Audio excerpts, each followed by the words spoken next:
కొండా సురేఖని బీజేపీకి రావడాన్ని మీరు ప్రభుత్వ పరంగా నేను ఎమ్మెల్యేగా గెలిస్తే నేను ఇది చేస్తా అది చేస్తా అని ఎక్కడ చెప్పలేదు. ఓవరాల్గా బీజేపీ కొంత ఇప్పుడు నిజామాబాద్ గెలుచుకోలేకపోయింది, కామారెడ్డి లాంటి మేజర్ గెలుచుకోలేకపోయింది. ఎమ్మెల్యేగా ఉన్న సమయంలోనే చేస్తా, ఎమ్మెల్యేగా ఉంటేనే చేస్తాను అనట్లేదు. మీకు ప్రజలు ఎమ్మెల్యేగా అధికారం ఇచ్చిన టైంలో సగం పూర్తయింది. మీరు ప్రజలకు ఇచ్చిన వాగ్దానాల్లో ఎన్ని పూర్తయినాయి? నేను వ్యతిరేకినని క్లియర్గా చెప్తున్నా కదా. గ్రాఫ్ పడిపోయిందని ఎలా అంటారు? 5 సంవత్సరాల్లో చేస్తానని మాటకు కట్టుబడి ఉండట్లేదు. ఇప్పుడు మీ కర్మ మీ ఇష్టం అన్న కొట్లాడుకోండి. మీ పార్టీ ఎంపీలు స్వయంగా బీఆర్ఎస్ ఎమ్మెల్యేలతో తప్పే, ఎంపీలేయని ఎమ్మెల్యే నరేంద్ర మోడీ గారు చేసినా తప్పే. అలాంటి పని చేసి చెప్పిన మాట వినకపోతే అప్పుడు అవసరం వస్తే. Welcome to RTV podcast. నేను చంద్రమౌళి. ఈరోజు మన గెస్ట్ ఒక ముఖ్యమంత్రిని, ఒక కాబోయే ముఖ్యమంత్రిని ఓడించిన giant killer K Venkataramanareddy. Venkataramanareddy నమస్తే. నమస్కారం. మీకు ప్రజలు ఎమ్మెల్యేగా అధికారం ఇచ్చిన టైంలో సగం పూర్తయింది. మీరు ప్రజలకు ఇచ్చిన వాగ్దానాల్లో ఎన్ని పూర్తయినాయి? ప్రజలు మనకిచ్చిన సమయం సగమేం కాదన్న, 33 నెలలు పూర్తయింది. ఇంకొక 27 నెలలే ఉంది. అంటే మెజారిటీ 60% అయిపోయినట్టే లెక్క. అవును. ప్రజలకు ఎలక్షన్లో నేను పర్సనల్గా హామీలు ఇచ్చినవి ఉన్నాయి తప్ప ప్రభుత్వ పరంగా నేను ఎమ్మెల్యేగా గెలిస్తే నేను ఇది చేస్తా అది చేస్తా అని ఎక్కడ చెప్పలేదు. అది ఎక్కడైనా ఎంక్వైరీ చేసుకోవచ్చు. కానీ నేను పర్సనల్గా మాత్రము 150 కోట్లతోని రైతు కల్లాలు, ఉచిత విద్య, ఉచిత వైద్యం అందిస్తా అని చెప్పేసి చెప్పడం జరిగింది. ఆ ప్రయత్నంలో ఉన్నాం. ప్రభుత్వానికి చాలాసార్లు ఉచిత కల్లాలు వేయడానికి గవర్నమెంట్కు సంబంధించిన ప్రభుత్వ భూములు ఏ గ్రామాల్లోనైతే ఉంటాయో ఆ గ్రామాల్లో మాకు చెప్తే మేము కొంచెం అది అక్కడ కల్లాలు వేసిస్తామని అన్నాం. ఎందుకు అని అంటే ల్యాండ్ కాస్ట్ పెరిగిపోయినాయి కాబట్టి మనము ఖచ్చితంగా ప్రభుత్వ స్థలాల్లోనే ఇవ్వాలనేది ఒక నిర్ణయం తీసుకున్నాం. ఆ రోజుల్లో ఒకవేళ ప్రభుత్వం ఇవ్వకున్నా నేను సొంతగా కొని వేస్తానని కూడా చెప్పడం జరిగింది. కానీ 150 కోట్లు మీ సొంత నిధులు ఖర్చు పెట్టి ప్రతి మండలానికి ఒక సూపర్ స్పెషాలిటీ హాస్పిటల్, ప్రతి మండలానికి ఒక మోడల్ స్కూల్, అట్లానే ఒక రైతు వేది కట్టిస్తా అన్నారు. మీరే చెప్పారు 60% టైం అయిపోయిందని. మీరు 60% నిధులు ఖర్చు పెట్టారా? 60% పనులు పూర్తి చేశారా? నేను ఎమ్మెల్యేగా గెలిచిన తర్వాత నేను చేస్తానని చెప్పడం జరిగింది. నేను చేస్తాను, కానీ ఎమ్మెల్యేగా ఉన్న సమయంలోనే చేస్తా, ఎమ్మెల్యేగా ఉంటేనే చేస్తాను అనట్లేదు. రేపు నేను ఓడిపోయినా చేస్తాను. ఇది నేను ఇచ్చిన మాట, నా కళ అది. ఎందుకంటే మధ్య తరగతి ఉన్నటువంటి వ్యక్తులకు, కుటుంబాలకు విద్యా వైద్యమే 90% బర్డెన్ అవుతుంది. వాళ్ళు సంపాదిస్తే నెలకు 5,000, 10,000, 20,000 సంపాదించే మధ్య బిలో పావర్టీ లైన్లో ఉన్న కుటుంబాలు కానీ, ఒకవేళ నెలకి 50,000 రూపాయలు సంపాదించే, సంవత్సరంకి 6 నుంచి 10 లక్షలు సంపాదించే మధ్యతరగతి కుటుంబాలు కానీ, వీరందరికీ కూడా భారమైనది విద్యా వైద్యమే. ఒక పిల్లగాడు చదువుకుంటే ఆ పిల్లగాడికి ఎంత ఖర్చు పెట్టాలి? సంవత్సరంకు మామూలుగా మా నియోజకవర్గంలో లెక్కేసుకున్న ఒక 50,000 లేనిది నడవదు. అట్లాగే 2 పిల్లలు ఉంటే సంవత్సరానికి 1,00,000 ఖర్చు పెట్టాల్సిన పరిస్థితి వచ్చింది. అలాగే అనుకోని పరిస్థితిలో దురదృష్టం వెంటబడితే, అనారోగ్యం పాలైతే 3 లక్షలు 4 లక్షలు లేకుండా వారి ఇంటికి తిరిగి వచ్చే పరిస్థితే లేదు. ఈ డబ్బులు లేని వాళ్ళు శవమై తిరిగి వస్తున్నారు. ఇది నా ఆలోచన. ఇది ఇప్పటి కాదు, రాజకీయాలకు రాకముందే నేను 99 కన్నా ముందే ఆలోచించుకున్నాం. నా ఏజ్ ఆఫ్ నేను అనుకున్నప్పటికీ 28, 29 ఏళ్లలోనే నేను ఆలోచించింది ఏంటంటే, ప్రజలకు ఉచిత విద్యా వైద్యం కింద కార్పొరేట్ లెవెల్లో ఇవ్వగలిగితామంటే ఖచ్చితంగా ప్రజలకు భారం తగ్గుతుంది. ఫ్రీ బీజ్ల గురించి ఆలోచించరు అనేది నా ఆలోచన ఉండేది. అదే ఆలోచన ప్రకారం నేను మాటిచ్చింది నిజం, చేసేది సత్యం, ఖచ్చితంగా చేసే చూపెడతా. దానికి ఎమ్మెల్యేకి సంబంధం 5 సంవత్సరాల్లో చేస్తానని మాటకు కట్టుబడి ఉండట్లేదు. ఇప్పుడు 5 సంవత్సరాల్లో చేస్తా అని చెప్పలేదు. ఎమ్మెల్యేగా గెలిచిన తర్వాత నేను ఇవన్నీ చేస్తా అని చెప్పడం జరిగింది. ఎమ్మెల్యేగా గెలవకపోయినా రేపు నేను కంటిన్యూగా ఖచ్చితంగా చేస్తాం. అంటే మీరు అడిగిన ప్రశ్నకి ఏంటంటే 60% సమయం అయిపోయింది కదా, మరి ఇప్పటికీ మీరు మొదలు పెట్టలేరు కదా, మిగతా సమయంలో పూర్తి చేస్తారనేది మీ ప్రశ్న. ఇప్పటిదాకా ఎంత పూర్తి చేశారు? దానికి సంబంధం లేదండి. అది నా సొంత డబ్బు, నాకు అనుకూలమైన డబ్బు. నాకు అనుకూలంగా వచ్చినప్పుడు నా ప్రాపర్టీలు ఏమన్నా ఇంకా మిగిలినవి అమ్మడానికి అవకాశం వచ్చినప్పుడు అప్పుడు ఆ డబ్బుతో మనం మొదలు పెట్టచ్చు. మేము ఇప్పటికీ ప్రభుత్వం నుంచి కల్లాలు వేసేంత డబ్బు ఉన్నది కాబట్టి కల్లాల కోసం ప్రయత్నం ప్రభుత్వంకు చెప్పాము. అసైన్మెంట్ ల్యాండ్స్ ఎక్కడైనా ఉంటే ఇవ్వమని. వారు రెస్పాండ్ కావట్లేదు. కలెక్టర్ గారికి ఇచ్చాము, ముఖ్యమంత్రి గారి సీఎంఓకు పంపాము, మన రెవెన్యూ వాళ్ళకు పంపాము. కానీ ఇప్పటి వరకు కూడా దాని గురించి ఆలోచన లేదు. CCLకి కూడా లెటర్ రాసాం. ఎవరు కూడా దాని మీద రెస్పాండ్ కాలేదు. రెస్పాండ్ కానంత మాత్రాన నేను వెయ్యని అని చెప్పట్లేదు. నేను ల్యాండ్స్ కొనైనా వేస్తా, కానీ నేను మీరు అడిగిన ప్రశ్నలో అర్థం ఏముందంటే ఈ 5 సంవత్సరాలను వేస్తామని మాట ఇవ్వలేదు. ఎమ్మెల్యేగా గెలిచిన తర్వాత టైం ఫ్రేమ్ ఏం లేదు. టైం ఫ్రేము, సొంత డబ్బు, టైం ఫ్రేమ్ లేదండి దానికి ఒక బడ్జెట్, ప్రణాళిక ఇవన్నీ చేయడానికి ప్రభుత్వం కాదు కదా. సొంత డబ్బుతో వేయడానికి సిద్ధంగా ఉన్నాం. అది నా కళ. అది నేను గెలవకున్నా, రాజకీయంలోకి వచ్చినా రాకున్నా నేను చేయాలనుకున్నది నా జీవితకాలంలో అది చేసి చూపెట్టాలనేది నా ఆలోచన. ఇప్పటిదాకా ఎంత చేసి ఉంటారు? ఇప్పటివరకు ఏం మొదలు ఎన్ని స్కూల్స్ కట్టించారు? ఎన్ని హాస్పిటల్స్ పెట్టించారు? ఎన్ని మండలానికి ఒక స్కూలు, మండలానికి ఒక హాస్పిటల్ కట్టాలా, అవి ఇప్పటివరకు మొదలు పెట్టలేదు. రైతు కళాలు కూడా ఎక్కడ మొదలు పెట్టలేదు. నేను ఖచ్చితంగా అవి చేయడానికి సిద్ధంగానే ఉన్నాం. కానీ ఇక్కడ మీరు అందరు కూడా, మీరే కాదు ప్రజలు కాకుండా ప్రతిపక్షంలో ఉన్నటువంటి రాజకీయ నాయకులు కూడా ఆలోచించాల్సింది ఏంటంటే, నేను నా సొంత డబ్బుతో కట్టిస్తానని చెప్పాను, కానీ దాన్ని నువ్వు కట్టించావా లేదా అని అడిగే అధికారము ప్రతిపక్షంలో ఉన్న రాజకీయ నాయకులకు కానీ వీళ్ళకి, కానీ ప్రజలకు ఉంది. మీరు ఇచ్చిన హామీలు నమ్మి కదా మిమ్మల్ని ఓట్లేసి కేసీఆర్ రేవంత్ రెడ్డిని కాదని మీకు ఓట్లేశారు. నేను హామీలు ఇస్తే, మాట ఇస్తే నిలబడతాడు, ఇప్పటికీ మాట ఇచ్చిన కాడికి మాకు అన్నీ చేసిండు, ఇది కూడా చేస్తాడనే నమ్మకం మీద వేశారు. మిగతా పని కూడా చేస్తాం. కానీ మాట ఇవ్వకుండా చేసిన పనులు కూడా ఉన్నాయి కదా, మరి అవి పనులు కావంటారా? ఇప్పుడు స్కూళ్ళకు 4 కోట్ల రూపాయలు పెట్టి మా తల్లిదండ్రుల పేరు మీద ప్రభుత్వ పాఠశాలలో మా పేద విద్యార్థులు, అంటే ప్రభుత్వ పాఠశాలలో చదువుతున్నారంటేనే వారికి పేద విద్యార్థులనే ముద్రపడిపోయింది. కారణం ఏంటంటే డబ్బు లేదు కాబట్టి ప్రైవేట్ పాఠశాలలో చదివించట్లేదని. అటువంటి ప్రభుత్వ పాఠశాలలో నేను 6,000 బెంచీలు, అంటే ఒక బెంచ్ మీద 3 చొప్పున 18,000 మంది పిల్లలు, ఇవాళ కింద కూర్చుండే పిల్లలు డ్యూయల్ డెస్క్ల మీద కూర్చుంటే చదువుతున్నాయి. అవి 4 కోట్ల రూపాయలు. మరి దాని గురించి నేను మాట ఇవ్వలేదే, చేయాల్సిన అవసరం ఏమున్నది? మరి అట్లా అనుకుంటే ప్రజలకు నేను మాట ఇవ్వలేదు కాబట్టి నేను చెయ్యొద్దు, అది కాదు అక్కడ. కానీ ప్రజలు గుడ్ ఇంటెన్షన్ వాగ్దానం గురించి కదా అడుగుతారు. ఏమండి? ప్రజలు మీరు ఇచ్చిన వాగ్దానం గురించి కదా అడుగుతారు. నన్ను ఏ ప్రజలు ఇప్పటివరకు అడగలేదండి. ప్రతిపక్షంలో ఉన్న కార్యకర్తలు లేకుంటే రాజకీయ నాయకులు ఒక 10 మంది కామారెడ్డిలో ఊరికే 150 కోట్లు ఏమైంది, 150 కోట్లు ఏమైంది అని అంటారు. సరే 150 కోట్లు ఏమైంది కాదు, నేను ఇప్పటికి కూడా నేను ఇంకా ఫ్రీ సేవగా నేను చేస్తున్నాను, నా సొంత డబ్బుతో చేస్తున్నాను. ఎంత ఖర్చు పెట్టి ఉంటారు ఇప్పటిదాకా? ఎంత ఖర్చు పెట్టి ఉంటారు మీ సొంత డబ్బు? నేను దగ్గర 10 కోట్ల వరకు. బెంచీలు అన్నారు, ఇంకా రకరకాల కార్యక్రమాలకి నేను మాట ఇవ్వని 10 కోట్ల వరకు ఖర్చు పెట్టాను ఇప్పటి వరకు. నేను బెంచీలు మా తల్లిదండ్రుల పేరు మీద ఇచ్చాను, పెళ్ళిళ్ళకు ఆర్థిక సాయం చేశాను, హాస్పిటళ్లలో ఫీజులు కట్టాను, కాలేజీల్లో డబ్బులు కట్టాను. నేను ఎక్కడ చేతికి డబ్బు ఇవ్వనండి, ఇప్పటి వరకు కూడా ఎవరికి చేతికి డబ్బు ఇవ్వను, డైరెక్ట్గానే అకౌంట్లలో వాళ్ళకి వేస్తాం. కానీ చేసిన సాయాన్ని మీడియా ముందటి నుంచి ప్రజలకు తెలియాల్సిన అవసరం లేదు, అనుభవించిన వాళ్ళు గుర్తుంచుకుంటారు అంతే. అంటే మీరు హామీ ఇచ్చారు, గెలిచారు, 2 పెద్ద నాయకుల్ని ఓడించారు. నెక్స్ట్ ఎలక్షన్కి వెళ్ళినప్పుడు అప్పుడు మీరు ఏం చెప్పదలుచుకుంటారు?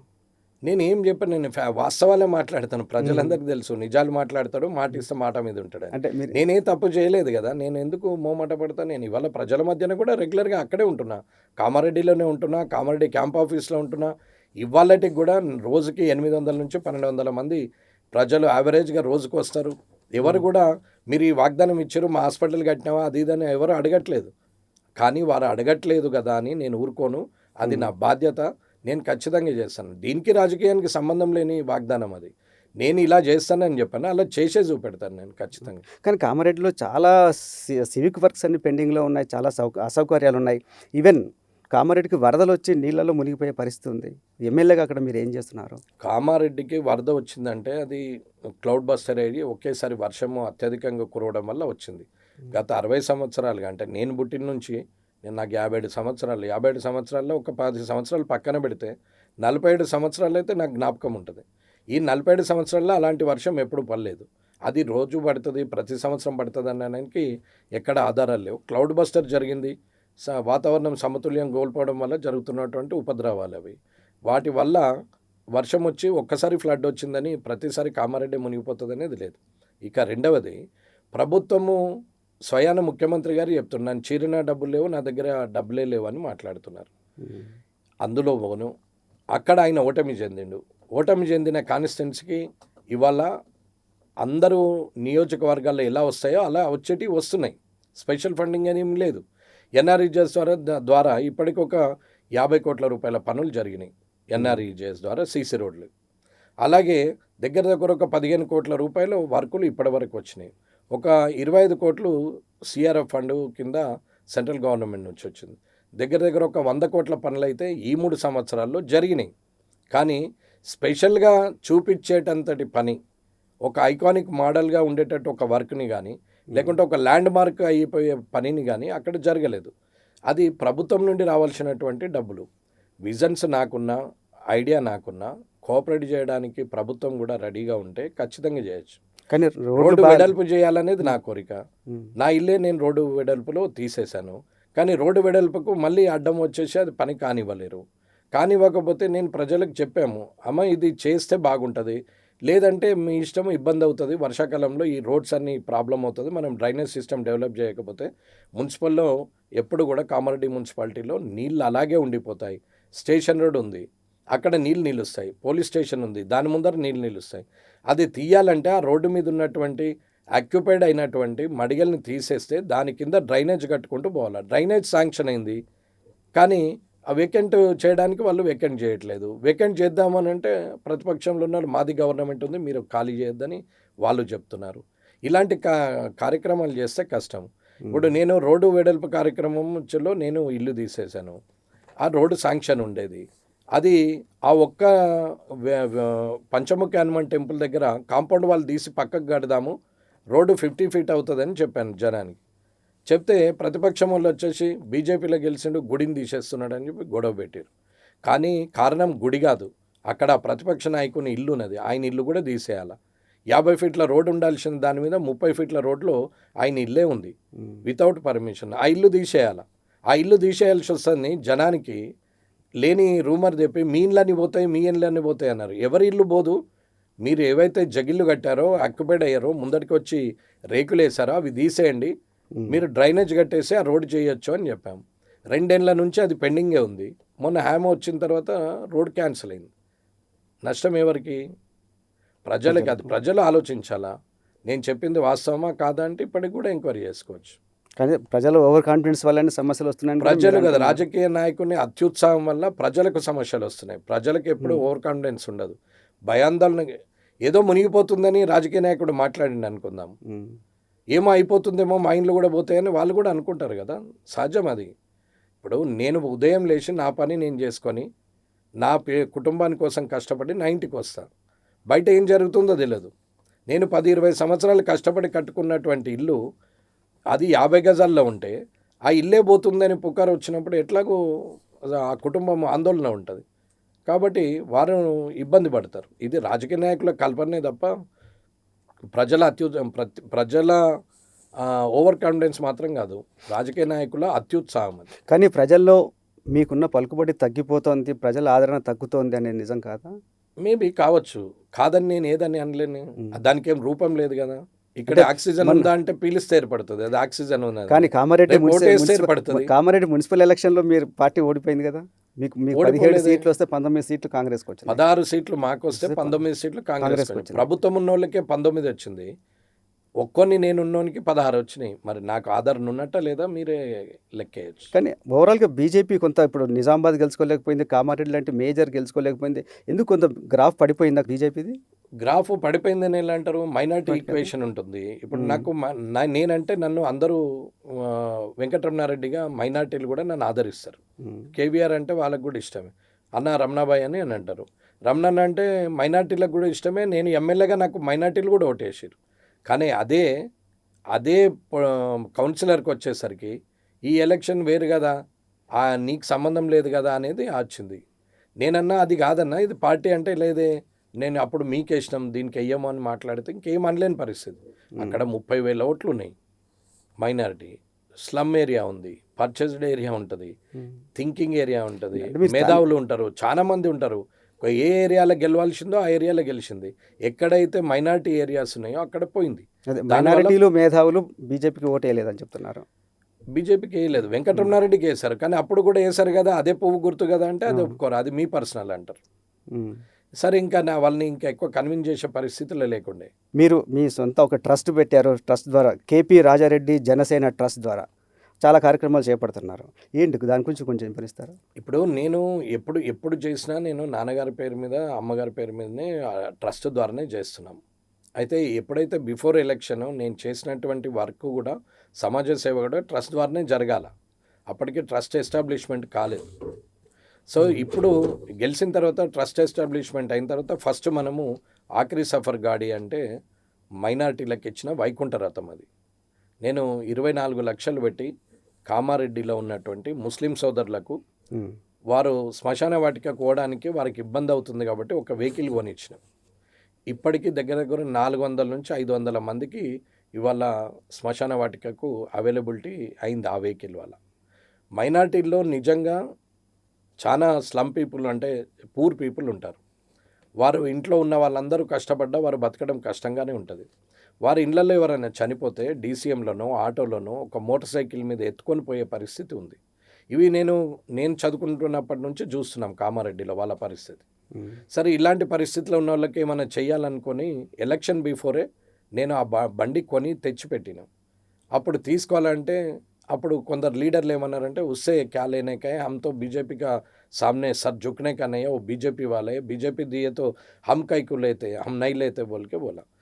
నేనన్నా అది బీజేపీ ఇవ్వట్లేదు, వెంకటరమణారెడ్డి ఇస్తున్నాడు, కేపీఆర్ జనసేవ ట్రస్ట్ నుంచి ఇస్తున్నాము అని చెప్పినాం. వాళ్ళు తీసుకోలేదు అప్పుడు. సరే లీడర్షిప్ క్వాలిటీ ప్రాబ్లం ఉంది. దెన్ నేను గెలిచిన తర్వాత నేను ఫస్ట్ మంతే నేను డైరెక్ట్గా ఆ వెహికల్ ఇచ్చాం వాళ్ళకి.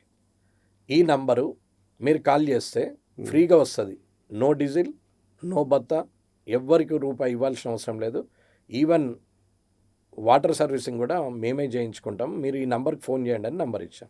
మెల్లిగా జనం ఫోన్ చేయడం, మైనారిటీలు ఫోన్ చేయడం పెట్టారు. ఆ బండి పూర్తిగా మైనారిటీలకే సొంతం అది. అప్పుడు చాలామంది అన్నారు మరి హిందువులు ఏమన్నా అనుకుంటారేమో అని. అంటే మానవత్వంతో చేసే పనికి హిందూ మతము ముస్లిం మతం అనేది ఏమి లేదు, నేను మానవత్వంతో చేస్తున్నా, అది కేపీఆర్ జనసేవ ట్రస్ట్ నుంచి చేస్తున్నామని చెప్పి ఆ బండి ఇచ్చాం. ఆ తర్వాత ఆ ట్రస్ట్ ద్వారా చాలామందికి ఎడ్యుకేషన్కు పేమెంట్స్ అది ఇది ఇచ్చాం. గవర్నమెంట్ స్కూల్లో చిన్నపిల్లలు వాళ్ళకి 4 కోట్ల రూపాయలు పెట్టి 6,000 బెంచీలు, 18,000 మంది పిల్లలు ఇవాళ బెంచీల మీద కూర్చుంటున్నారు. సుమారు 6 నెలలు నిర్విరామంగా స్కూళ్ళకు 6,000 బెంచీలు పంపాను. నెలకు 1000 బెంచీల చొప్పున పంపిస్తూనే భయం. మొన్న కూడా అయిపోయినాయి. ఇవన్నీ కూడా నేను ఎక్కడ వాగ్దానాలు ఇచ్చినాయి కావు. ఇది మనిషిగా మానవత్వం ఉన్న వ్యక్తిగా చేస్తున్నాం. రాజకీయంలో గెలుస్తాం ఓడిపోతాం, దట్ ఈస్ సెకండరీ.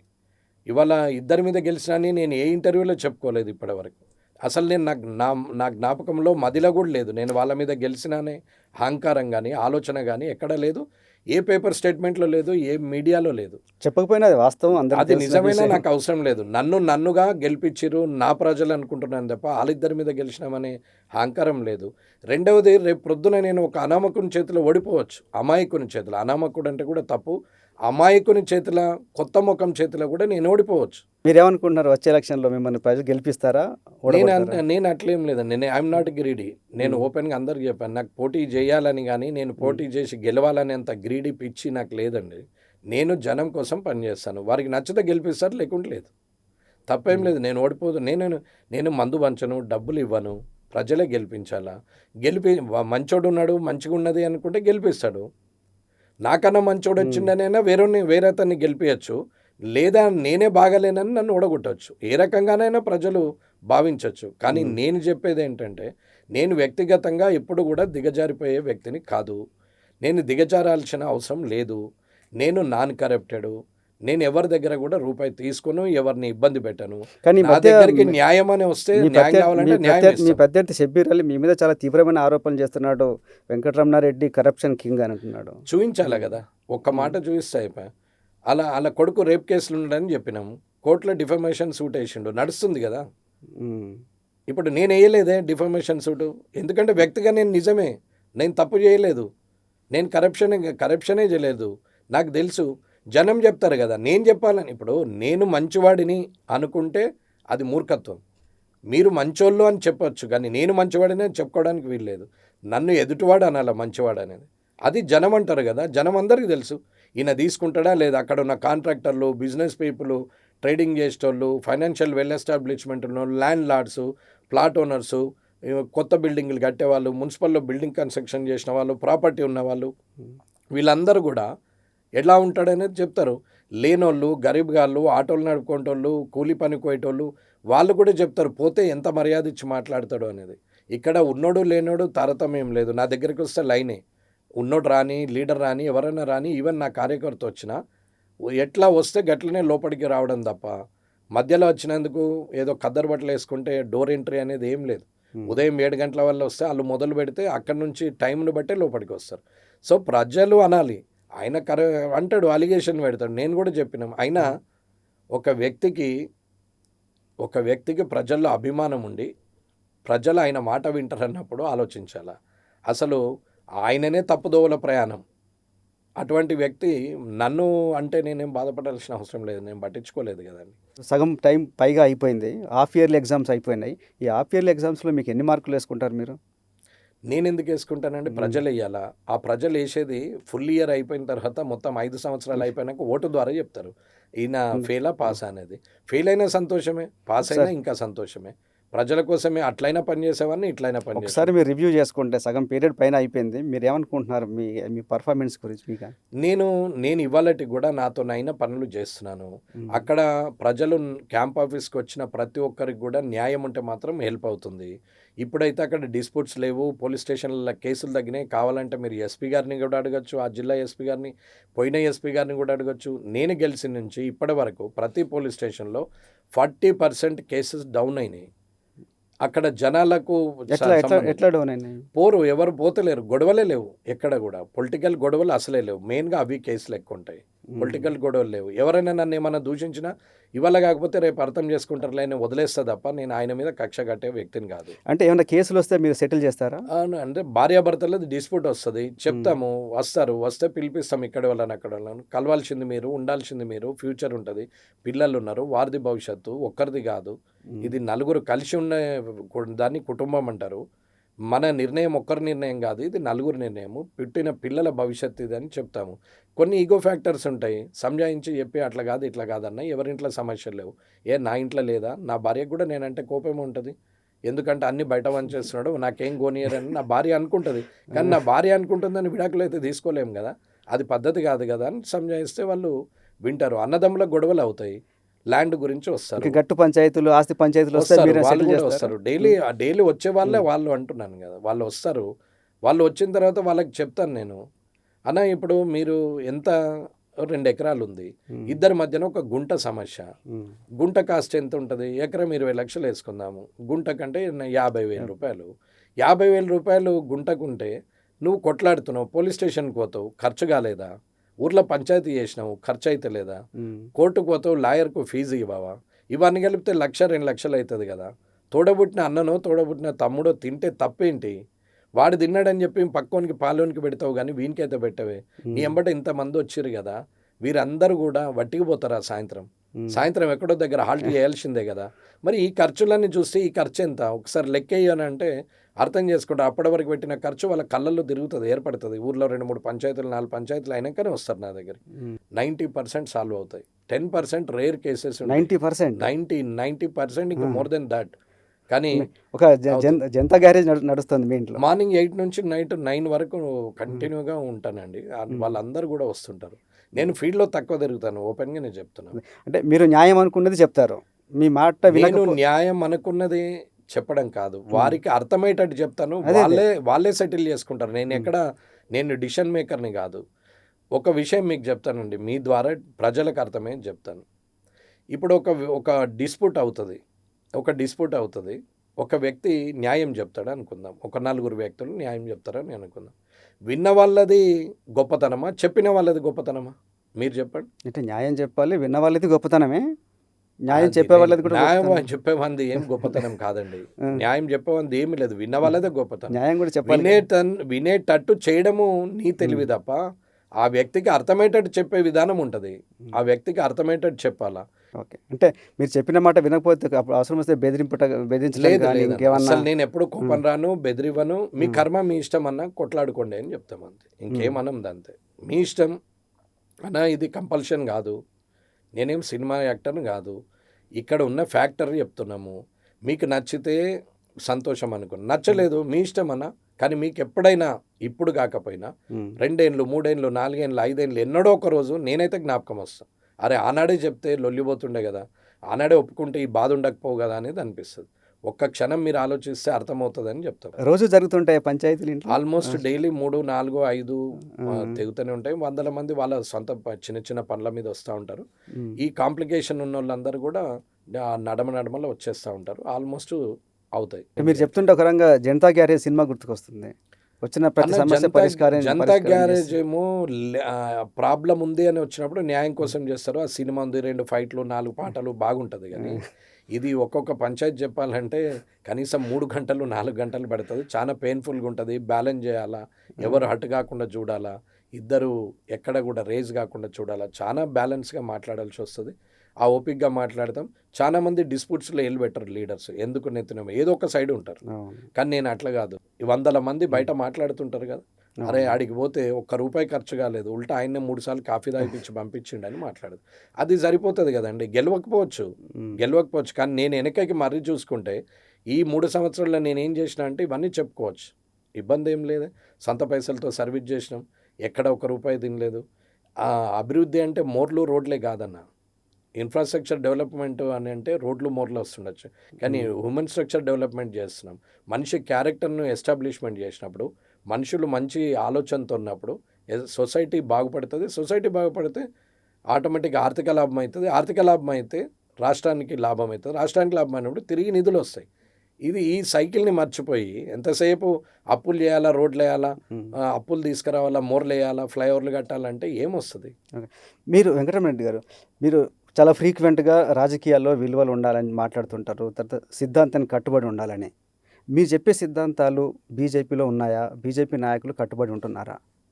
నేను నా పర్సనల్గానే చెప్పాము ఎప్పుడని. ఇప్పుడు ఇంతసేపు మీతో మాట్లాడినా నా వ్యక్తిగతమే చెప్పినాము, నా ఆలోచన విధానం చెప్పినాం, నేనేం ఆలోచిస్తున్నా సొసైటీ గురించి అనేది నేను చెప్తున్నాను.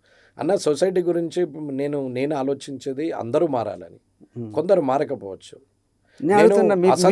మీ పార్టీలో ఆ సిద్ధాంత నిబద్ధత ఉందా? ఉండకపోవచ్చు. అందరూ ఒకేలాగా, అందరూ కేవీఆర్లు కాదు కదా, అందరూ డిఫరెంట్ నేమ్స్తో ఉంటారు కదా.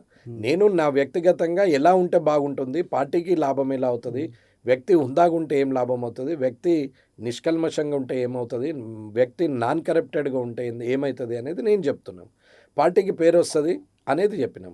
ఇంట్లో 4 మంచి వాళ్ళు అయితే ఎంత మంచి కుటుంబం అండి. ఆ ఇంటికి పోతే పెద్ద ఆయన నుంచి చిన్న ఆయన వరకు కానీ, పెద్ద కోడల నుంచి చిన్న కోడల వరకు కానీ, ఆ పిల్లలు కానీ ఎంత పెద్దోళ్ళు అదృష్టవంతులు తల్లిదండ్రులు అని మాట్లాడతారు. ఆ కుటుంబం అంతా బాగుందని. అందులో ఒక తాగుబోతూ, ఒక పత్తాలోడు, ఒక తిరుగుబోతూ, ఒక క్రిమినల్ ఉండని, పెద్ద అయినా మంచోడండి, చిన్నోడు బాగాలేడు అని టాక్ వస్తుంది. నేను అనేది పార్టీ ఒక కుటుంబం. ఆ కుటుంబంలో అందరూ మంచి వాళ్ళు ఉండాలా అనేది నా ఆలోచన. అసలు సమాజంలో అందరూ మీ పార్టీలో అందరూ ఉండకపోవచ్చు, ఉన్నారని నేను గ్యారంటీ ఎలా ఇస్తాను? అంటే మొన్న జరిగిన మున్సిపల్ ఎలక్షన్లో బీజేపీ నాయకులు కొన్ని చోట్ల బీఆర్ఎస్ వాళ్ళతో కలిసి అది చైర్మన్ పోస్టో వైస్ చైర్మన్ పోస్టో తీసుకున్నారు, కొన్ని చోట్ల కాంగ్రెస్తో కలిసి. దీన్ని ఎట్లా మీరు యాక్సెప్ట్ చేస్తారా? మీరు యాక్సెప్ట్ చేస్తారు? నేను ఎందుకు చేస్తాను? తప్పని చెప్తున్నాను. నేను అనుకుంటే నేను టీఆర్ఎస్తో అవుతుంటే కదా, చైర్మన్ చేస్తుంటే కదా, 11 మంది టీఆర్ఎస్ వాళ్ళు ఉన్నారు కదా. అవును. నేనే ఒకవేళ దిగజారిపోయి ఉంటే, నేనే వాళ్ళు మాట్లాడిన మాటలు నేను యాక్సెప్ట్ చేస్తుంటే ఖచ్చితంగా చైర్మన్ టీఆర్ఎస్ వాళ్ళు లేకపోతే బీజేపీ వాళ్ళు అవుతుండే, వైస్ చైర్మన్ అవుతుండే, కలిసిపోతుండే. కాంగ్రెస్కి అవకాశం రాకపోవు కదా. నేను దిగజారదలుచుకోలేదు, ఆ పని చేయదలుచుకోలేదు కాబట్టి దూరం ఉన్నాం. నేను దూరం ఉన్నాను, నువ్వు దూరం ఉండమని నేను అనట్లేదు. కానీ మీరు అడిగిన చూడండి, పార్టీకి అది అప్రతిష్టనే, ఆ పని చెయ్యొద్దు, అది తప్పే. కొన్ని చోట్ల మీ పార్టీ ఎంపీలు స్వయంగా బీఆర్ఎస్ ఎమ్మెల్యేలతో తప్పే. ఎంపీలు అని, ఎమ్మెల్యే అని ప్రధానమంత్రి నరేంద్ర మోడీ గారే అని తప్పే. ఆయన ఇప్పుడు రాష్ట్ర అధ్యక్షుడా, నేషనల్ ప్రెసిడెంటా, ప్రధానమంత్రి, నేను ఇది మాట్లాడట్లేదు. తప్పే. ఇప్పుడు నరేంద్ర మోడీ గారు చేసినా తప్పే అలాంటి పని చేస్తే. చాలా పెద్ద మాట మాట్లాడుతున్నారు. పెద్దది ఏం లేదన్న, నేను ఓపెన్గానే మాట్లాడుతున్నా. నేను ఇట్లాగే మాట్లాడతాను, నేనేం తప్పు మాట్లాడలేదే. ఇప్పుడు స్వార్థం, నేను తప్పు చేయొద్దు అని అంటున్నాము, ఆయన చేసిన తప్పే అంటున్నాం. ఆయన తప్పు చేయకనే అంత ఎత్తుకు ఎదిగిండు, తప్పు చేయొద్దు అనేది నా ఆలోచన. ఈ మధ్య మీరు ప్రధానమంత్రి మోదీ గారిని కలిశారు, ఎమ్మెల్యేలు పిలిచి మాట్లాడారు? లేదండి, ఎమ్మెల్యేలను పిలవలేదు, ఓన్లీ ఎంపీలే మాట్లాడారు. కొంతమంది ఎమ్మెల్యేలు కూడా వెళ్ళారు. ఆ రోజు సమయానికి ఆడు ఉండే కానీ వాళ్ళు కలవలేదు, వాళ్ళు కూడా వాపసు వచ్చారు. ఆ సమయానికి నేను కూడా ఉన్నా, నేను కూడా వాపసు వచ్చినాము, ఎవరం కలవలేదు. అంటే మీరు కలిసిన సందర్భంలో ఏం చెప్పుంటారు మోదీ గారు? మేము గెలిచిన సందర్భంలో అంటే ఎప్పుడు మేము గెలిచిన కొత్తలో మీన్స్ ఒక గెలిచిన సంవత్సరంకు ఆయన పిలిపించి మాట్లాడినప్పుడు, ఎంపీలు అందరూ మాట్లాడినప్పుడు, పార్టీ ప్రభుత్వాన్ని ఏర్పాటు చేసే దిశగా మీరు పని చేయాలి, ఆ పని చేయాలి తప్ప ఎప్పుడు మీరు ప్రతిపక్షం మీద విమర్శలు చేస్తూ ప్రతిపక్షాన్ని, అధికార పక్షాన్ని, మనము అపోజిషన్ వాళ్ళని తక్కువ అంచనా వేయడం అనేది తప్పు. ఉమ్. మీరు పని బాగా చేయండి, ఖచ్చితంగా ప్రభుత్వం వస్తుంది అనేది నిర్దేశం చేశారు. ఎలా ఉంటుంది మీ మోదీ పని మాట తీరు ఎలా ఉంటుంది? అంటే సీరియస్గా మాట్లాడతారా? మీకు ఆయనలో నచ్చిన పర్సనాలిటీలో నచ్చిన విషయం ఉందాగా ఏంటి? ఒక తండ్రి స్థానంలో ఉండి మాట్లాడినట్టు మాట్లాడతారు. పార్టీ పెద్దగా మాట్లాడతారు. చాలా అందరితో ప్రశాంతంగా కలిసిమెలిసి ఉన్నట్టే చెప్తారు ఆయన. ఒక తండ్రి పిల్లలకి ఎలాంటి వాతావరణంలో చెప్తారో అలాంటి వాతావరణంలో చెప్తారు ఆయన.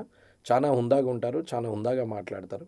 ఎవరిని కూడా తక్కువ అండర్ ఎస్టిమేట్ చేసి మాట్లాడరు.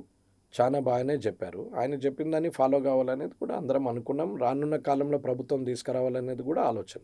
ఉమ్. కానీ ఈ మధ్య జరిగిన జాతీయ కార్యవర్గంలో తెలంగాణకు కొత్తగా పదవులు రాకపోను ఉన్న పదవులు తీసేశారు. కారణం ఏంటి? ఇప్పుడు ఒక్కొక్క రాష్ట్రంలో ఒక్కొక్కసారి ఒక్కొక్క సమయాన్ని బట్టి చేయాల్సి వస్తుందన్న.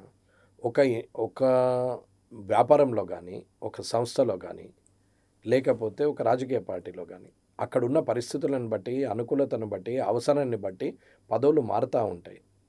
అంతేగాని ఇప్పుడు అక్కడ మన కర్ణాటకలో రామయ్య గారిని పక్కన పెట్టి ఇప్పుడు ఉన్నటువంటి డీకే శివకుమార్ గారికి ఇచ్చారు. ఎందుకు ఇచ్చారు అని మనం ప్రశ్నించే అవకాశం లేదు. వారికి అవసరం ఏంటో వారు మార్చారు అంతే. కానీ మీరు ఎలా మార్చారు? ముఖ్యమంత్రిని తీసి ఇంకొక ముఖ్యమంత్రిని ఎందుకు పెట్టారు? తీసేసిన ఆయన మీద అలిగేషన్స్ ఉన్నాయా? మరి ఆయన తప్పు చేసిండా అని మనం ప్రశ్నించాల్సిన అవసరం లేదు. కానీ వాళ్ళిద్దరి మధ్య ముందే ఒక అంగీకారం ఉంది, ఏదో అండర్స్టాండింగ్ చేసుకున్నారంట. ఇక్కడ తెలంగాణలో బీజేపీ అధికారంలోకి రావాలనుకుంటుంది. అట్లాంటి టైంలో ఉన్న 2 పదవులు తీసేయడానికి కారణం ఏమై ఉంటుంది? కావచ్చు. ఉన్న 2 పదవులు అంటే టర్మ్ అయిపోయింది కదండి. టైం అయిపోయింది. కొత్త అధ్యక్షుడు వచ్చిండు. కొత్త అధ్యక్షుడు వచ్చినప్పుడు కొత్తగా కమిటీస్ వేస్తారు. ఇప్పుడు రాష్ట్ర అధ్యక్షుడు మారితే జిల్లా అధ్యక్షులు మారిరు మన దగ్గర. రామచంద్రరావు గారు రాగానే జిల్లా అధ్యక్షులు మారితే మోర్చా అధ్యక్షులు మారుతారు, మండల అధ్యక్షులు మారుతారు. ఇవన్నీ అది పార్టీ సిస్టమ్. అలాగే నేషనల్ పార్టీ ప్రెసిడెంట్గా ఆయన నబీన్ గారు వచ్చిన తర్వాత ఇప్పుడు అక్కడ ఉన్నటువంటి వ్యక్తులందరినీ మార్చారు. అప్పటికి ఉన్నటువంటి నేషనల్ కౌన్సిల్ మెంబర్ అయినా, వైస్ ప్రెసిడెంట్గా ఉన్నటువంటి డీకే అరుణక్క గారు ఉన్నా, వీళ్ళందరి టర్మ్ అయిపోయింది కాబట్టి వారిని తీశారు. అవసరానికి తగ్గట్టు అక్కడ ఉన్నటువంటి పరిస్థితిని బట్టి తీసుకున్నారు. ఇంకా కమిటీలు వేరే దాంట్లో కూడా అంతకన్నా మంచి పదవో, లేకపోతే ఆ తర్వాత ముఖ్యమైన కీలకమైన పదవో, లేకుంటే ప్రభుత్వంలో పదవో, లేకపోతే ఇక్కడ రాష్ట్రంలో పదవో, ఏవైనా వాళ్ళకి బాధ్యతలు ఇస్తారు. అయిపోలేదు. టర్మ్ అయిపోయిన మాట నిజం. కొత్త వాళ్ళకి ఇచ్చే అవకాశం ఉంటుంది. మొత్తం సౌత్ ఇండియాలో ప్రాతినిధ్యం లేని ఏకైక స్టేట్ తెలంగాణే. అసలు తెలంగాణలో ఉన్న ఈ కుమ్ములాటల వల్లే హైకమాండ్ సీరియస్గా ఉంది. అందుకని కావచ్చు. దాని కాదని కూడా నేను అనలేను. కావచ్చు. ఇప్పుడు నేను ఉన్నా లేదన్నా కుమ్మలాటలు లేవు, మేమంతా ఒకటే అని నేను అన్నాను అనుకోండి, నమ్మేతందుకు ఎవరు పిచ్చోళ్ళు కూడా కాదు కదండి. లేదు మా అందులో కుమ్మలాటలు ఉన్నాయి, మేమంతా పట్టరాకుంటేనే ఉన్నామని చెప్పినామనుకోండి, నమ్మడానికి కూడా ఎవరు పిచ్చోళ్ళు లేరు. అందరికీ అన్నీ తెలుస్తున్నాయి. అరచేతిలో ఫోన్ వచ్చిన తర్వాత అరక్షణంలో అన్నీ తెలుస్తున్నాయి. ఏది నేను ఇక్కడ ఆర్టీవీలో ఉన్నది ఈ టైంకి అనేది నాకు తెలియదు అనేది నేను ఎవరికి చెప్పలేదని నేను అనుకోవచ్చు. కానీ ఇక్కడ నుంచి ఎక్కడో 10 మందికి అయితే తెలుస్తుంది ఖచ్చితంగా. బండి ఇటు పోయిందని కొందరు అంటారు, లేకపోతే రమణారెడ్డి ఆ బిల్డింగ్లోకి పోయిందని అంటారు, లేకపోతే ఆర్టీవీకి వచ్చిండు ఇప్పుడే మా దగ్గరకు వచ్చిండని మనోళ్ళు కూడా చెప్పచ్చు. సో మనమేమీ దాచుకొని బతకట్లేదు, మనమేమీ 4 గోడల మధ్యన బతకట్లేదు. రాజకీయం అనే ప్లాట్ఫామ్ మీద లక్షల మంది ప్రజల మధ్యన మనం బతుకుతున్నప్పుడు మనం ఎలా ఉన్నామనేది ప్రజలే చెప్తారు. మీరు ఇప్పుడు కుమ్మలాటలు ఉన్నాయా అంటే లేవు అని నేను చెప్పలేను, ఉన్నాయి అని అంటే మరి ఎవరెవరికి ఉన్నాయంటే కూడా చెప్పండి. అంటే మీరు ఓపెన్గా చెప్పేస్తున్నారు బీజేపీలో గ్రూపులు ఉన్నాయి, కుమ్మలాటలు ఉన్నాయి. రాజకీయాలు అంటేనే గ్రూపులు అన్న. గ్రూపులు లేనిది ఏ రాజకీయ పార్టీ ఉండదు, జ్ఞాపకం ఉంచుకోండి. ఏ పార్టీ అయినా సరే గ్రూపు లేనిది రాజకీయం అన్నారు. ఆటల పోటీలో అంటేనే అందులో అపోజిషన్ ఉంటారు. ఇద్దరి మధ్యన జరిగేదే యుద్ధం, ఇద్దరి మధ్యన జరిగేదే ఆట, ఇద్దరి మధ్యన జరిగేదే రాజకీయం. ఇద్దరు వ్యక్తులు అనుకుంటేనే గ్రూపులు. ఇవి ఖచ్చితం. అవి లేవు, మేమంతా ఒకటే అని చెప్పినా మీరు నమ్మకండి. భవిష్యత్తులో ఏ లీడర్ అయినా మీకు చెప్తే మీరు నమ్మద్దు. అంటే ఇది 2 పార్టీల మధ్యలో కాదు, ఒకే పార్టీలో ఉన్న నేను ఇద్దరు వ్యక్తుల మధ్యన అని కూడా చెప్పిన.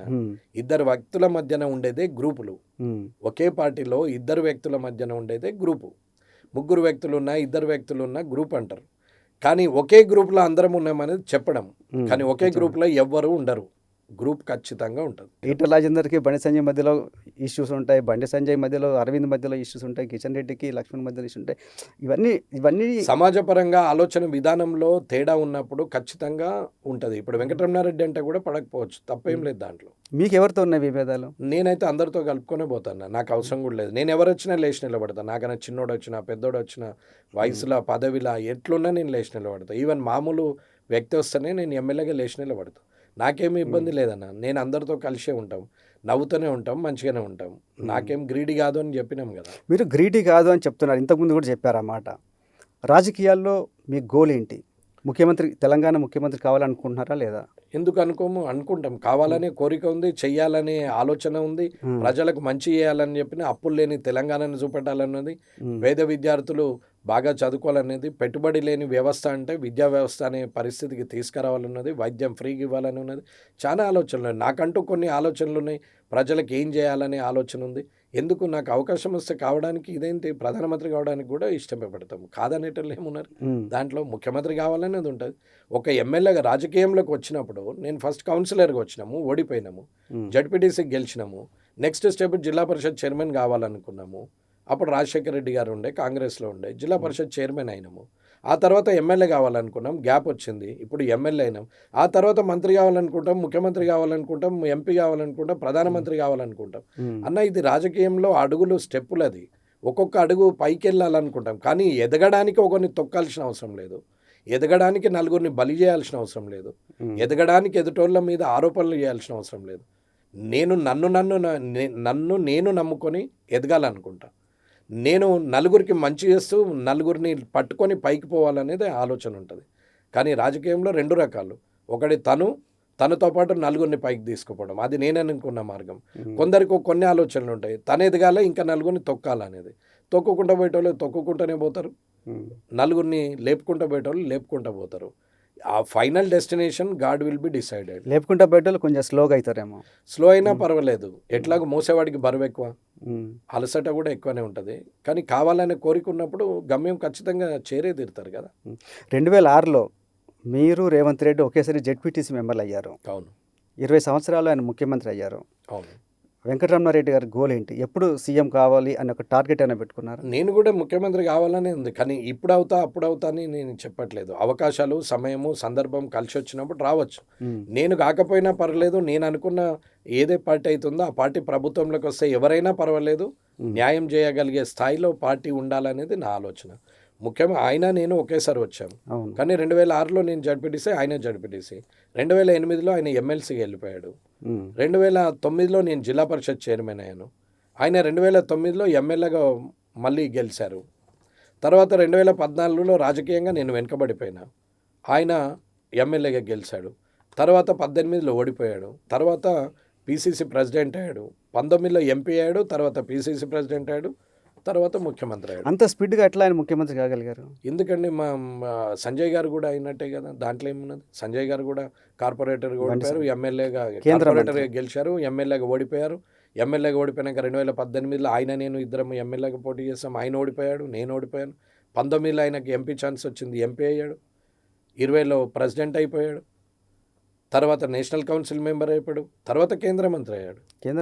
కేంద్ర సహాయ మంత్రి అయ్యారు. బట్ ముఖ్యమంత్రి పీఠం అనేది ఇంకా ఎక్కువ. ఏది ఉన్నా ఎవరి స్థాయి వాళ్ళదే. రేపు పొద్దున ఏమో ఇంకా క్యాబినెట్ సహాయ మంత్రిగా ఉంటే రేపు పొద్దున అవుతాడేమో. ఆయనకు రాసిపెట్టి ఉంటే తప్పేది ఏం లేదు కదా. ఎవరికి అవకాశాలు వస్తే వారికి వస్తాయి. అట్లాంటి రాజేందర్ గారు ఉన్నారు. రాజేందర్ గారు ఉద్యమం నుంచి వచ్చారు, ఎమ్మెల్యేగా అన్నిసార్లు గెలిచారు, మంత్రిగా పనిచేసిన అనుభవం ఉన్నది. సమయము, సందర్భం కలిసి రాలేదు, కొంచెం ఇబ్బందులు ఎదుర్కొన్నారు, మళ్ళీ ఎంపీ అయ్యారు. అవును. అట్లేం లేదండి. రాజకీయము ఒక కైలాసం లాంటిది. ఎట్టి పరిస్థితులలో పాము మింగనవచ్చు, నిచ్చెన ఎక్కనవచ్చు. జాగ్రత్తగా ఉన్నవాడు వ్యక్తిగా నిలబడిపోతాడు. ఎన్ని సంవత్సరాలు రాజకీయం చేశామనే కన్నా ఎన్ని సంవత్సరాల తరబడి ఆ పేరు నిలబడిపోయిందే పనులు చేయగలిగినామనేది ముఖ్యం. ఆ వ్యక్తిత్వం ఉండాలా. అప్పుడు ఇప్పటికున్న తేడాలు చాలా ఉన్నాయి. రాజకీయంగా పద్ధతిగా, సమాజపరంగా, ప్రజల పక్షాన నిలబడగలిగే న్యాయమైనటువంటి లీడర్లు కావాల్సినటువంటి సమాజం ఇప్పుడు అవసరం. అటువంటి వాళ్ళు రావాలి. అట్లాంటి వాళ్ళకు పదవులు వస్తాయంటారా? వస్తాయి, ఎందుకు రాదని. నేను గెలవలేదా? నేను గెలిచినాం కదా. మధ్యలో 10 ఏళ్ళు నాకు వచ్చినా ఇవాళ గెలిచినాం కదా, ఫైనల్ డెస్టినీ చేయాల్సింది దేవుడే అని చెప్తున్నా కదా. మరి అంత పెద్ద ఇద్దరి మీద గెలిచినాము అంటే అది రాసి పెట్టి ఉన్నట్టే కదా, కష్టఫలితమే కదా. కష్టపడాలి, దేవుడి రిజల్ట్ కోసం వెయిట్ చేయాలి. కష్టం లేకుండా గాల్లో దీపం పెడతా అంటే కాదు. ఇప్పుడు రాష్ట్ర రాజకీయాల్లో చాలా బజ్ ఉంది, చాలా సెన్సేషన్ జరుగుతుంది. కాంగ్రెస్ పార్టీలో ప్రభుత్వంలో ఉన్న కొండా సురేఖని పదవులోంచి తీసేస్తారని. తీసేస్తే నిమిషం, కొండా సురేఖ గారు- బీజేపీలోకి మీరేనా ఆహ్వానిస్తారా? వచ్చే అవకాశం ఉందా? అన్న నేనైతే వ్యతిరేకిస్తాను. ఇక నా స్థాయి సరిపోతుందో లేదో నాకు తెలియదు. ఉమ్, అన్న ఒక చిన్న మాట, ప్రతి వ్యక్తికి పర్సనల్ లైఫ్స్ ఉంటాయి, ప్రతి వ్యక్తికి ఉంటుంది. వారి లైఫ్లోకి మనం చొచ్చి చూడాల్సిన అవసరం లేదు. ఒక స్థాయిలో వ్యక్తి ఉన్నప్పుడు సమాజపరంగా ఎంత ఉందాగా ఉండాలి, ఏ మాట మాట్లాడితే ఏమవుతుందని. వెంకటరమణారెడ్డి ఒక్కడు ఏదోటి మాట్లాడితే అది వెంకటరమణారెడ్డి మాట కాదు. అక్కడ ఓటేసిన 2,60,60,000 మంది ఆ ఓటర్లు 4 లక్షల మంది జనాభా తరపున నేను మాట్లాడినట్టు. ఇది నా పర్సనల్ అని నేను చెప్పి మాట్లాడినప్పుడు అది నా వ్యక్తిగతమే అవుతుంది.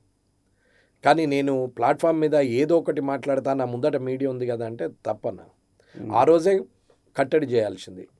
సినిమా యాక్టర్ల గురించి మాట్లాడిన రోజే కట్టడి చేయాల్సింది. రాజకీయ రంగం ఒకటైతే సినిమా రంగము అవి రెండు సమానమే. ఏమి రాజకీయ రంగము ఒక పెద్ద పవిత్ర దేవాలయం, సినిమా రంగం ఏదో అపవిత్రం అన్నట్టు మాట్లాడితే తప్పు. ఆ రంగం వల్ల కొన్ని కోట్ల మంది బతుకుతున్నారు. ఈ రాజకీయ రంగం వల్ల నీవు ఎంతమంది బతుకుతున్నారో నాకైతే తెలియదు, కానీ సినిమా రంగం వల్ల మాత్రం కొన్ని కోట్ల మంది బతుకుతున్నారు. అంటే పాప్కార్న్ అమ్ముకోవడం, మిర్చి బజ్జీ చేస్తుంటాడు, బర్గర్ అమ్మేటోడి నుంచి మొదలు పెడితే ఇప్పుడున్న చిరంజీవి దాకా ఆ రంగంలోనే బతుకుతున్నారు. కానీ ఆ రంగంను చిన్న చూపు చేసి మాట్లాడద్దు. ఎక్కడ ఏది లేదని ఎందుకు మాట్లాడాలి? ఒక వ్యక్తిగత జీవితం గురించి ఎందుకు మాట్లాడాలి? ఆ రోజే కట్టడి చేసి, ఆ రోజే మంత్రిగా తీసేసి, ఆ రోజే ముఖ్యమంత్రి గారు ఆమె మీద చర్య తీసుకుంటే ఆయన ఉందతనం పెరిగేది. కానీ ఒక మంత్రిగా ఆమె మాట్లాడినప్పుడు ఒక ఆడపిల్ల గురించి అంత విచ్చలవిడిగా మాట్లాడుతూ ఉంటే, మరి 4 గోడల మధ్య సంసారాన్ని తీసుకొచ్చి రోడ్డు మీద పెట్టి అది పవిత్రమా అపవిత్రమా తర్వాత సంగతి, కానీ వారు మాట్లాడడం తప్పు. అది వారి వ్యక్తిగత జీవితం. నువ్వెవరు మాట్లాడడానికి? Who are you? ఒక బిడ్డ గురించి తల్లి మాట్లాడడానికి వీల్లేదనే పరిస్థితి ఉంది సమాజం. మేజర్ గురించి మాట్లాడడానికి ఒక తల్లి పెంచి పెద్ద చేసినాక మేజర్ అయిన అమ్మాయి ప్రేమించి పెళ్లి చేసుకుంటే, కులాంతరం మతాంతరం చేసుకుంటే కూడా ఆబ్జెక్షన్ చేసే చట్టం లేదు. వారికి ప్రైవసీ ఉంది, 18 ఏళ్ళు మేజర్ అయినరు అని చెప్తున్నారు. అటువంటి సమాజంలో నువ్వెవరు మాట్లాడడానికి? ఒక తల్లి బిడ్డ గురించి మాట్లాడాలంటే చట్టం ఉందాడా? మాట్లాడద్దు. ఆనాడే కట్టడి చేయాలి. అది పోయింది. తర్వాత ఓఎస్డీ గురించి, గన్ గురించి, పోలీసుల గురించి మళ్ళీ 2వ గొడవ అయింది. ఆ గొడవైనప్పుడు కూడా వారు సమయం తీసుకొని మాట్లాడాలా? చేయలేదే. అప్పుడు రేవంత్ రెడ్డి గారు కూడా మళ్ళీ కామ్గా ఉన్నారు. సరే, ఆమెకు గౌరవం ఇచ్చిరేమో, సరే బీసీ బిడ్డ అంటారు, కులం అంటే కష్టం వస్తే కులం జ్ఞాపకం వస్తుందండి రాజకీయ నాయకులకు. ఇది మాత్రం జ్ఞాపకం ఉంచుకోవాలి. పాపం ఆ కులంలో ఉన్న ప్రజలు మాత్రం ఆలోచించాలి. ప్రజలకు కష్టం వస్తే కులం జ్ఞాపకం రాదు, కానీ లీడర్కు కష్టం వస్తే మాత్రం కులం జ్ఞాపకం వస్తుంది. ఎస్సీలే రాజకీయ నాయకుడికి అయితే అప్పుడు మాలమాదిగ సామాజిక వర్గం, అట్టడుగు వర్గం కాబట్టి మమ్మల్ని అంటారు. బీసీ అయితే బీసీ బిడ్డని అంటారు అని అంటారు. ఆమె మాట్లాడే మాటలు పక్కన పెట్టి మాట్లాడుతున్న వాళ్ళు చాలామంది ఆలోచించాలి. అది తప్పు. 2వసారి అయిపోయింది, మంత్రిగా కొనసాగినాం, సరిపోయింది. మీ జన్మదినంలో మీ సొంత బిడ్డ మీ డయాస్ మీద నోటికొచ్చినట్టు మాట్లాడుతూ ఉంటే ఆపాల్సిన బాధ్యత మీకు లేదా తల్లిగా? ఇది ఆమె సంబంధం, నాకు సంబంధం లేదు, ఆమెకే సంబంధం అంటే మీకు ఆమెకు సంబంధం లేదా? మీ దగ్గర లేదా ఆమె? ఎవరు ఆమెను? ఆమె కొండా సుస్మిత అని ఎందుకు అంటున్నారు? వేరే పేరు పెట్టాలి కదా, వేరే సర్నేమ్ ఉండాలి కదా, అత్తగారి పేరో ఆ భర్త పేరో వాళ్ళది ఉండాలి కదా. ఆమె వేరే పార్టీలో ఉండో, నువ్వు వేరే ఇంట్లో ఉండో మాట్లాడాలి కదా. అంటే కూతురికైనా సొంత రాజకీయ అభిప్రాయం ఉంటుంది. ఆమె అభిప్రాయం ఆమెది, నా అభిప్రాయం నాదని చెప్తుంది ఆమె. అన్న కోమటిరెడ్డి రాజగోపాల్ రెడ్డి గారు ఉన్నారు, కోమటిరెడ్డి వెంకటరెడ్డి గారు ఉన్నారు. 2 కుటుంబాలు సర్నేమ్ ఒకటే కావచ్చు, కానీ ఎవరి ఫ్యామిలీ వాళ్ళది. అన్నదమ్ములు విడిపోయి ఎవరి వ్యాపారాలు వాళ్ళు చేసుకుంటున్నారు, ఒకే ఇంట్లో ఉండట్లేదు. కానీ కోమటిరెడ్డి వెంకటరెడ్డి గారి భార్య మాట్లాడింది అనుకోండి, తప్పు అవుతుంది.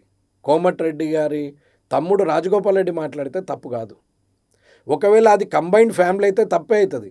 కంబైన్డ్ ఫ్యామిలీ కాదు, విడిపోయి చేశారు. ఇది ఆ పార్టీలో ఉన్నటువంటి వ్యక్తుల గురించి నేను మాట్లాడాల్సిన అవసరం లేదు, కానీ ఒక వ్యక్తిత్వం గురించి నేను మాట్లాడుతాను. మీరేమంటున్నారు? రాజగోపాల్ రెడ్డి మీద కూడా చర్యలు తీసుకోవాలి. ఎందుకు తీసుకుంటారండి? ఆయన పని ఆయన మాట్లాడుకుంటున్నాడు. ఆయన ఏమి కోమటిరెడ్డి గారిని అనట్లేదు కదా. రాజకీయంగా ఆయన ఎమ్మెల్యే, ఎంపీ ఎన్నోసార్లు ఉన్నాడు, తెలంగాణ ఉద్యమంలో పనిచేస్తాడు, వ్యక్తిగతంగా మంచోడు. పార్టీ ఏదైనా కావచ్చు, పార్టీ ఏదైనా కావచ్చు. నేను రాజగోపాల్ రెడ్డి మీద ఆయన కూడా ఎందుకు రేవంత్ చర్య రెడ్డి- తీసుకుంటారు? కానీ ఆయన ఆయన ఆయన కాదు, ఆయన భార్య మాట్లాడితే, వెంకటరెడ్డి గారి భార్య మాట్లాడితే వెంకటరెడ్డి గారి మీద చర్య తీసుకోవాలా? రాజగోపాల్ రెడ్డి గారు మాట్లాడితే పార్టీకి ఇది మా విధానానికి వ్యతిరేకంగా ఉన్నదంటే యాక్షన్ తీసుకుంటే తీసుకోవచ్చు వాళ్ళు. ఉమ్, నేను అనేది అన్నదమ్ముల మధ్యకు తల్లి బిడ్డల మధ్యకు ఉన్న తేడా చెప్తున్నాం. ఆమె మాట్లాడేదే కాదు, ఆ మాట మాట్లాడారు, రెండోసారి అయిపోయింది, మూడోసారి మళ్ళీ మాట్లాడుతున్నారు. ఇలా మాట్లాడుతూ నువ్వు ఏడ మాట్లాడుతున్నారు? మీరు ఒక రాజకీయ వేదికలో ఉండి, ఒక మంత్రిగా ఉండి, ఒక రాష్ట్రానికి ప్రాతినిధ్యం వహిస్తూ, దేవాదాయ శాఖకు, అడవుల అటవీ శాఖకు మంత్రిగా ఉండి, మీ ఇష్టం ఉన్నట్టు మాట్లాడడానికి వీల్లేదే. మీ సొంత లైఫ్ కాదు కదా ఇది కాదు కదా, అలా మాట్లాడకూడదు కదా. అలా మాట్లాడడం వల్ల సరే ఆ పార్టీకి మంచిగానే అనిపించిందో లేదో నాకు తెలియదు, ప్రతిపక్షం వాళ్ళకి కూడా గమ్మతే అనిపిస్తుండొచ్చు, కానీ ఇది సమాజానికి మంచిది కాదు అని చెప్తున్నా నేను ఇది వ్యక్తిగత అభిప్రాయం, ఇది వెంకటరమణారెడ్డి గారి వ్యక్తిగత అభిప్రాయం. మీరు అంటే కొండా సురేఖని బీజేపీకి రావడాన్ని మీరు అంగీకరించారు? నేనైతే నేను వ్యతిరేకినని క్లియర్గా చెప్తున్నా కదా అన్న. నేను ఒప్పుకోను అంటే నా స్థాయి సరిపోకపోయింది, నువ్వేడా ఒప్పుకోవడానికి? మేము తీసుకుంటామంటే తీసుకోవచ్చు, మీ అభిప్రాయం కానీ మీది. అభిప్రాయం అడిగితే మాత్రం నేను ఇదే. కానీ మీ పార్టీ నాయకులు చాలా మంది వాళ్ళ పట్ల చాలా సింపథెటిక్గా ఉన్నారు. ఎందుకు మీ జిల్లాకు చెందిన ఎమ్మెల్యే పైడి రాకేష్ రెడ్డి గారు ఆమె పులిబిడ్డ, పులి కడుపున పులే పుట్టింది, వాళ్ళకి అన్యాయం చేస్తే ఊరుకోవడం అని చెప్తున్నారు. అది ఆయన వ్యక్తిగతంగా అభిప్రాయమేమో, కానీ సమాజపరంగా 10 మంది పరంగా ఇది మాత్రం కరెక్ట్ కాదు అని నేను చెప్తున్నాను. ఓకే, ఆమె మాట్లాడడం తప్పు, మాట్లాడద్దు, ఇష్టం ఉన్నట్టు మాట్లాడడానికి ఏదో ఎట్లాగూ వాక్ స్వాతంత్రం హక్కు ఉంది కదా, ఎవరిని పడితే వాడిని తిడతా అంటే ఆ స్థాయిని మర్చిపోయి మాట్లాడద్దు అనేది నా ఆలోచన. ఓకే. అమిత్ షా గారు కూడా కొండా మురళికి ఫోన్ చేసినట్టు నిన్న వార్తలు వస్తున్నాయి. ఆయనే చెప్తున్నారు. మీడియాలో అన్నీ వస్తాయండి, డైరెక్ట్ ప్రధానమంత్రి గారే మాట్లాడారు, మీకు మేము ఉన్నాము, మీరేమి బాధపడకండి అని చెప్పిర్రని కూడా రాస్తారు. దాని ఏముంది, దాన్ని కూడా రాస్తారు. అది అన్ని మాటల్ని పట్టుకొని నిజమే అనుకోవాల్సిన అవసరం లేదు. ఒకవేళ నిజమైనా నా వ్యక్తిగత అభిప్రాయం అడిగితే మాత్రం నేను చెప్తాను, నేనైతే కొండా సురేఖని తీసుకోవద్దు పార్టీలో. కానీ తప్పండి, తీసుకోవద్దు. అట్లా మాట్లాడేటోళ్ళు ఇవాళ ఇక్కడ మాట్లాడారు, రేపు అక్కడ మాట్లాడతారు. కేసీఆర్ గారితో ఉన్నారు, మంత్రి పదవి మా ఎమ్మెల్యేగా ఇచ్చారు, ఎమ్మెల్సీగా మురళి గారికి ఇచ్చారు, 10 సంవత్సరాలు వాళ్ళతోనే ఉన్నారు, వాళ్ళని తిట్టలేదా? ఇక్కడికి వచ్చారు, మంత్రిగా అయ్యారు, ఇక్కడ తిట్టలేదా? మరి వాళ్ళిద్దరికి భోగం దొరికిందే, కేసీఆర్ గారికి రేవంత్ రెడ్డి గారికి, మేమెందుకు పడద్దు అని వీళ్ళు అనుకుంటే తీసుకోవచ్చు. మా వాళ్ళు మేము కూడా పడతాము, రేపు మమ్మల్ని కూడా తిడుతుంది, మేము సిద్ధంగా ఉన్నామంటే తీసుకోవచ్చు. ఓకే, తప్పేం లేదు, తీసుకోవచ్చు. ఒకవేళ ఇది నిజమైతే, నాకు తెలిసైతే కాదనుకుంటున్నా, నిజమైతే మాత్రం వీళ్ళు కూడా పడతారు. నేనైతే వ్యతిరేకమని చెప్తున్నా. థ్యాంక్ యూ వెంకటరమణారెడ్డి గారు. థ్యాంక్ యూ అన్న.